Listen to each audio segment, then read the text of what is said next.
Salam alaikum, donc je m'appelle Barbara, j'ai 24 ans, donc je suis française et je suis d'origine de Lille. Je suis étudiante en master de sociologie et développement social et je suis musulmane depuis 3 ans.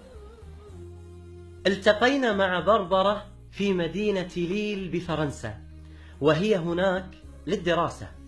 ترعرعت في إحدى قرى شمال فرنسا ولم تسمع عن الإسلام شيء. Mais j'ai toujours eu un lien avec Dieu, voilà, sans forcément savoir ce que c'était, mais voilà, je sentais quelque chose. Et je sais que voilà, on peut avoir un contact avec Dieu parfois différent, et j'avais voilà, parfois le soir ce contact avec lui. Je m'étais dit, si un jour il y a forcément quelque chose de plus juste ou de plus vrai, et si un jour j'ai la chance de pouvoir toucher à ça, j'ai surtout lu le Coran en fait. Ça a été vraiment, j'ai vraiment essayé de lire et de comprendre. Et moi je viens d'une culture chrétienne, enfin catholique, et dans la religion catholique, très tôt, il y avait beaucoup de choses que je trouvais pas cohérentes ou logiques, donc je m'en étais écartée. Et quand je lisais le Coran,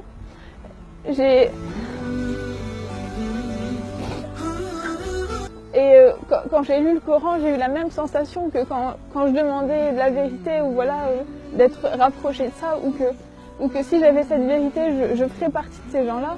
Ce que je ressens, et ce que je ressens maintenant, voilà, c'est que c'est qu'on lui appartient, et c'est qu'à lui que j'appartiens, et que c'est une sensation énorme, et que on peut être très riche ou puissant, mais sans lui on n'est rien. Je pleure rarement, c'est vraiment, mais je sais que sans mon Seigneur je suis rien, que j'ai pas, je sais pas à l'heure actuelle si j'étais pas devenue musulmane. بنت في هذا العمر عمرها 24 سنة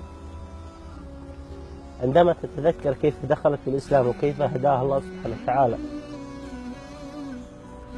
تشعر بأن الله سبحانه وتعالى أنعم عليها بأعظم نعمة على الإطلاق،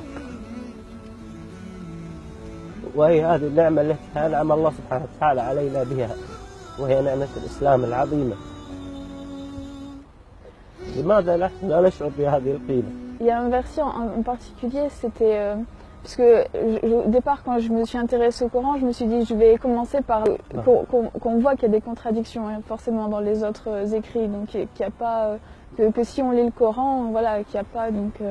وفي ليلة من الليالي جلست أمام أوراقها التي كانت تبحث وتقرأ فيها على ضوء الشموع. قالت لنفسها: ألم يأتي الوقت للنطق بالشهادة؟ فتوجهت مباشرة في صلاة الظهر إلى المسجد القريب منها ودخلت في وقت الصلاة. J'étais pas voilée en jean, je suis rentrée et je dis voilà, moi je veux parler avec l'imam, je veux voir comment ça se passe. Et je suis rentrée, je suis allée directement parler avec un frère, pour moi qui était l'imam, je suis bien tombée, c'était l'imam, et j'ai commencé à lui raconter que voilà, je veux me convertir, que je suis intéressée, etc. وهناك أمام الجميع نطقت بالشهادة وأعلنتها بربرة مدوية بأنه لا معبود بحق إلا الله سبحانه وتعالى. فعلا إنه شعور لا يوصف أبدا. On peut pas, c'est indescriptible, il n'y a pas, on peut pas, comment dire, être un être humain complètement tant qu'on n'a pas ce lien avec Dieu, tant qu'on n'a pas cette sensation qui nous prend et voilà, qui fait qu'on est complet et pas juste voilà, des coquilles vides à la recherche de matériel ou d'un sens à la vie. Là, les choses elles deviennent évidentes, il n'y a plus... Donc je ne sais pas comment... C'est juste indescriptible cette sensation. Je pense que ça fait partie des choses qui sont à la grandeur d'Allah, qui sont tellement grandes qu'il n'y a pas de mots assez forts pour décrire cette sensation et ce lien. C'est